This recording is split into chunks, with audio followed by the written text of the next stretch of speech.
ದ್ವಿದಳ ಧಾನ್ಯಗಳು ಹೆಚ್ಚಿನ ಪೌಷ್ಟಿಕಾಂಶದ ಮಟ್ಟವನ್ನು ಹೊಂದಿವೆ. ಮಧುಮೇಹಿಗಳಿಗೆ ನಿಯಮಿತವಾಗಿ ರಕ್ತದಲ್ಲಿನ ಸಕ್ಕರೆ ಮಟ್ಟವನ್ನು ನಿಯಂತ್ರಿಸಲು ಕೆಲವು ಧಾನ್ಯಗಳು ಅತ್ಯುತ್ತಮ ಆಯ್ಕೆಗಳಾಗಿವೆ.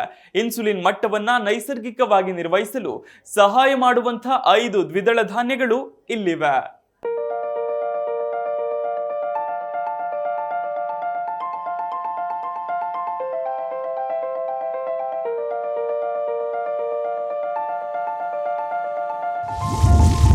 ಮಧುಮೇಹಿಗಳ ಸಕ್ಕರೆ ಮಟ್ಟ ನಿಯಂತ್ರಿಸುವ ಧಾನ್ಯಗಳು.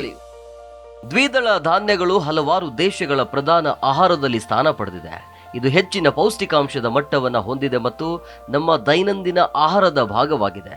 ವಿವಿಧ ರೀತಿಯ ದ್ವಿದಳ ಧಾನ್ಯಗಳು ಬಳಕೆಯಲ್ಲಿವೆ. ಅವುಗಳ ಪೌಷ್ಟಿಕಾಂಶದ ಮೌಲ್ಯ ಭಿನ್ನವಾಗಿರುತ್ತೆ. ಮಧುಮೇಹಿಗಳಿಗೆ ನಿಯಮಿತವಾಗಿ ರಕ್ತದಲ್ಲಿನ ಸಕ್ಕರೆ ಮಟ್ಟವನ್ನು ಹೊಂದಲು ಕೆಲವು ಅತ್ಯುತ್ತಮ ಆಯ್ಕೆಗಳು ಇಲ್ಲಿವೆ. ಇನ್ಸುಲಿನ್ ಮಟ್ಟವನ್ನು ನೈಸರ್ಗಿಕವಾಗಿ ನಿರ್ವಹಿಸಲು ಸಹಾಯ ಮಾಡುವ 5 ದ್ವಿದಳ ಧಾನ್ಯಗಳಿವೆ.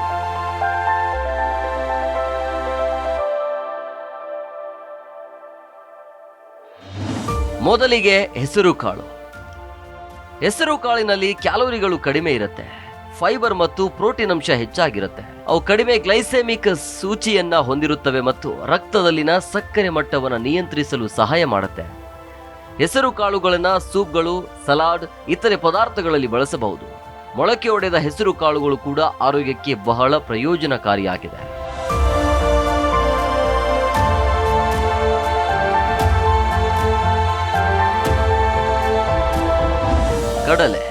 ಕಡಲೆಯು ಸಲಾಡ್ಗಳು, ಸೂಪ್ಗಳು ಮುಂತಾದ ವಿವಿಧ ಭಕ್ಷ್ಯಗಳಲ್ಲಿ ಬಳಸಬಹುದಾದ ಬಹುಮುಖ ದ್ವಿದಳ ಧಾನ್ಯವಾಗಿದೆ.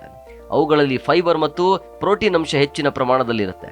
ಇದು ಜೀರ್ಣಕ್ರಿಯೆಯನ್ನು ನಿಧಾನಗೊಳಿಸುವ ಮತ್ತು ರಕ್ತ ಪ್ರವಾಹಕ್ಕೆ, ಗ್ಲೂಕೋಸ್ನ ಬಿಡುಗಡೆಗೆ ಸಹಾಯ ಮಾಡುತ್ತೆ. ರಕ್ತದಲ್ಲಿನ ಸಕ್ಕರೆ ಮಟ್ಟದ ನಿಯಂತ್ರಣಕ್ಕೆ ಸಹಾಯವಾಗಲಿದೆ.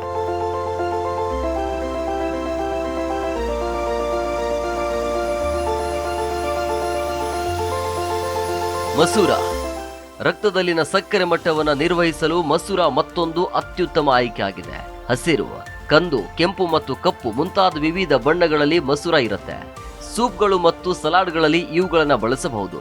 ಮಸೂರವು ಫೈಬರ್, ಪ್ರೋಟೀನ್ ಮತ್ತು ಸಂಕೀರ್ಣ ಕಾರ್ಬೋಹೈಡ್ರೇಟ್ಗಳಲ್ಲಿ ಸಮೃದ್ಧವಾಗಿದೆ. ಇದು ಅತ್ಯಧಿಕ ಮತ್ತು ಸ್ಥಿರವಾದ ರಕ್ತದಲ್ಲಿನ ಸಕ್ಕರೆ ಮಟ್ಟವನ್ನು ಹೆಚ್ಚಿಸುತ್ತದೆ.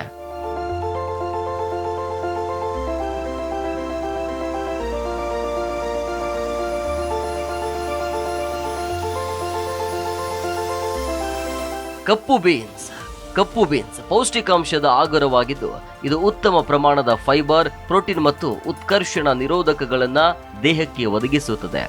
ಅವು ಕಡಿಮೆ ಗ್ಲೈಸೆಮಿಕ್ ಸೂಚಿಯನ್ನು ಹೊಂದಿರುತ್ತವೆ, ಅಂದರೆ ಅವು ರಕ್ತದಲ್ಲಿನ ಸಕ್ಕರೆಯ ಮಟ್ಟಗಳ ಮೇಲೆ ಕನಿಷ್ಠ ಪರಿಣಾಮ ಬೀರುತ್ತೆ. ಕಪ್ಪು ಬೀನ್ಸ್ ಅನ್ನ ಸಲಾಡ್ಗಳಿಗೆ ಸೇರಿಸಬಹುದು ಅಥವಾ ಸಸ್ಯಾಹಾರಿ ಬರ್ಗರ್ಗಳಲ್ಲಿ ಉಪಯೋಗಿಸಬಹುದು.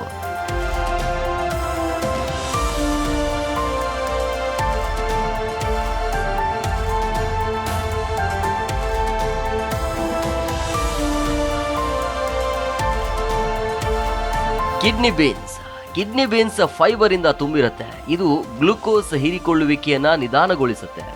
ಇದು ಪ್ರೋಟೀನ್ನ ಉತ್ತಮ ಮೂಲವಾಗಿದೆ. ಮೆಗ್ನೀಸಿಯಂ ಮತ್ತು ಪೊಟ್ಯಾಸಿಯಂನಂತಹ ಇತರೆ ಪ್ರಯೋಜನಕಾರಿ ಪೋಷಕಾಂಶಗಳನ್ನ ಹೊಂದಿರುತ್ತವೆ. Desk bureau, G Kannada news.